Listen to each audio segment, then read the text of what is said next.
नमस्कार दोस्तों जैसा कि आप सभी जानते हैं कि अभी सोशल मीडिया पर अभय सिंह उर्फ आईआईटी बाबा काफ़ी वायरल चल रहे हैं। तो उनका मैं एक वीडियो देख रहा था जिसमें वो भविष्यवाणी करते हैं।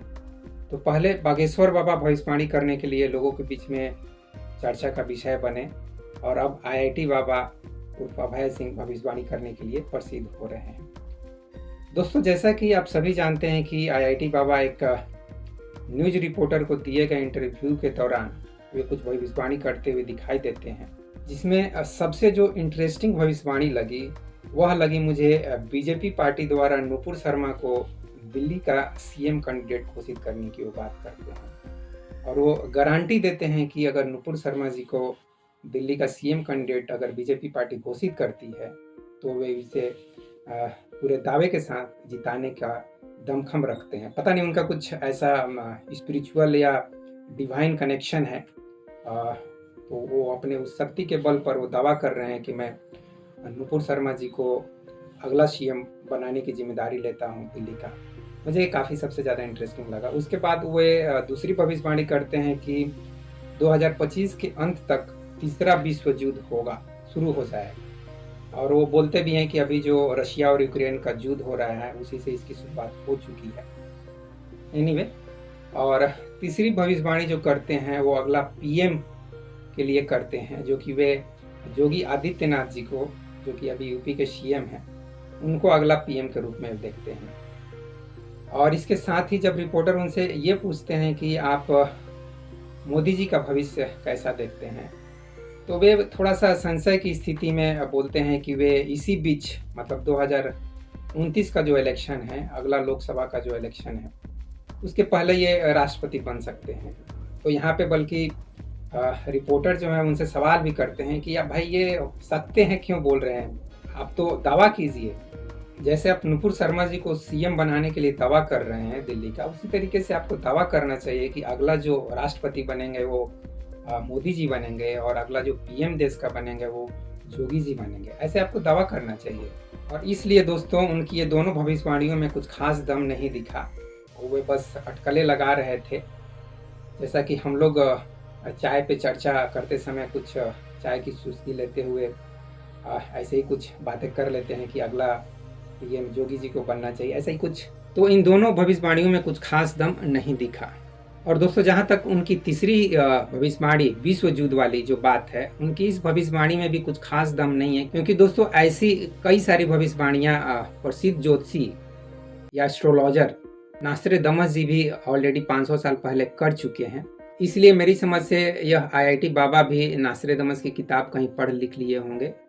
तो मेरी नज़र में जो सबसे इंटरेस्टिंग भविष्यवाणी है वह है नुपुर शर्मा जी को दिल्ली का सीएम कैंडिडेट घोषित करना। और दोस्तों सच मानिए तो उनकी इस भविष्यवाणी से कुछ हद तक बीजेपी पार्टी भी संशय में पड़ गई होगी कि क्या नुपुर शर्मा जी को दिल्ली का सीएम कैंडिडेट घोषित कर दिया जाए, क्योंकि वे फिलहाल लगभग 2 वर्षों से बीजेपी पार्टी से निष्कासित थी और आज भी वे दिल्ली चुनाव में कहीं नहीं हैं। लेकिन दोस्तों आईआईटी बाबा को चाहने वाले यह जरूर चाहते हैं कि नुपुर शर्मा जी को दिल्ली का सीएम कैंडिडेट घोषित किया जाए। और सच मानिए तो मैं भी आईआईटी बाबा के इस भविष्यवाणी करने की जो पावर है, जो शक्ति है, जो डिवाइन पावर है, उसको चेक करने के लिए चाहता हूँ कि बीजेपी को नुपुर शर्मा जी को दिल्ली का सीएम कैंडिडेट घोषित कर देना चाहिए, ताकि कल जाकर अगर नुपुर शर्मा जी दिल्ली का सीएम अगर नहीं बनती है तो आईआईटी बाबा के चाहने वाले जो लोग हैं, उनके जो अंधभक्त हैं या भक्त हैं या फॉलोअर्स हैं, उनके मन में जो आईआईटी बाबा के दिव्य शक्ति या जादू करने की जो क्षमता है, उसकी जो अंधभक्ति या विश्वास बैठा हुआ है, अंधविश्वास बैठा हुआ है, वो या तो टूट जाए या और मजबूत बन जाए। मतलब मैं चाहता हूँ कि दूध का दूध और पानी का पानी हो जाए। वैसे मुझे दिल्ली की पॉलिटिक्स या देश की पॉलिटिक्स में कोई ज़्यादा इंटरेस्ट नहीं है और ना ही मेरी ऐसी कोई इच्छा है कि नुपुर शर्मा जी को दिल्ली का सीएम कैंडिडेट घोषित किया जाए, बल्कि मेरी तो बस यही कामना है कि दिल्ली हो या पूरा देश हो, पूरे देश से जो भी हमारी सामाजिक समस्याएं हैं, गरीबी, बेरोजगारी, शिक्षा, अंधविश्वास, पॉल्यूशन, जो कि दिल्ली का बहुत बड़ा समस्या है पॉल्यूशन, चाहे वो जमुना नदी की सफाई, तो ये जो भी समस्याएं हैं उन सभी समस्याओं का जड़ से खात्मा हो। बाकी दोस्तों आपका मेरे विचारों के बारे में क्या ख्याल है, कमेंट बॉक्स में उसे आप ज़रूर बता सकते हैं। और साथ ही मैं यहाँ यह भी ज़रूर कहना चाहूँगा कि मुझे इस तरह की भविष्यवाणियों में या प्रेडिक्शंस में कोई इंटरेस्ट नहीं है। चाहे वो भविष्यवाणी कोई आईआईटी बाबा करे या विश्व प्रसिद्ध भविष्यवक्ता नास्ट्रेडमस जी करें।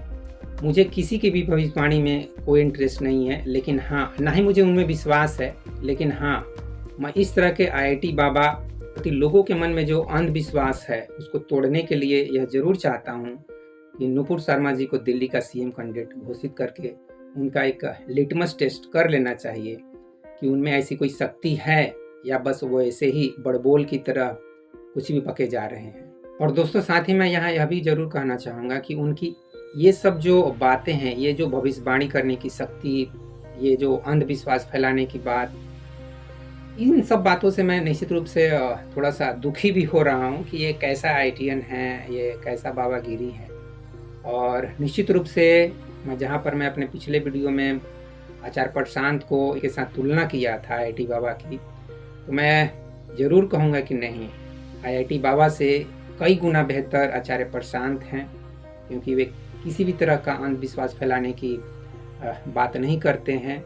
उनके साथ मेरा बस इसी बात पे मनमुटाव रहता है कि आप हिंदू धर्म की जो किताबें हैं, उन किताबों को आप इतना ज़्यादा महत्व क्यों बताना चाह रहे हैं?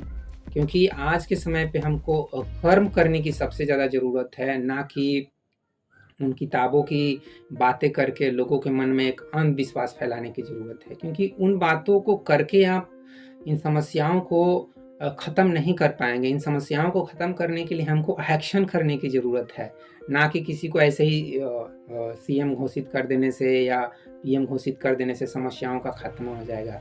नहीं, ऐसा कुछ नहीं होना, बल्कि ग्राउंड लेवल पे उतर कर आचार्य प्रशांत को भी कुछ करना पड़ेगा। चाहे इसके लिए उनको पॉलिटिक्स में उतरना पड़े तो पॉलिटिक्स में भी उतरना पड़ेगा। ये चीज़ मैं ध्रुव राठी जी को भी बोलता हूँ कि भाई आपको भी पॉलिटिक्स में उतरना पड़ेगा, क्योंकि आपको इतनी अच्छी समझ है, इतना ज़्यादा आप नॉलेज रखते हैं देश और दुनिया के समस्याओं के बारे में, देश और दुनिया में क्या चल रहा है, तो कैसे इन समस्याओं को ख़त्मा किया जाए। क्योंकि ध्रुव राठी अपने को एक पीएम के रूप में भी रखते हुए एक वीडियो बनाए हैं कि अगर ध्रुव राठी पीएम बनेगा तो क्या करेगा।